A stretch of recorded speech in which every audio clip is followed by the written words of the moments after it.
Vanderbilt's founding gift came with a charge and it came with a mission.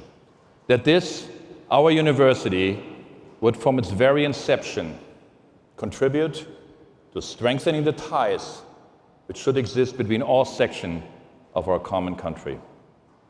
Our university was founded on ideas of unity and progress, based on shared values and on a sense of commitment to the world around us. This charge has guided us for 150 years in research, in teaching, and in service.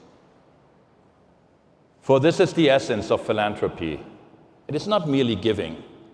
It is the courageous commitment of resources in service of a purpose. And this is as true today as it has ever been.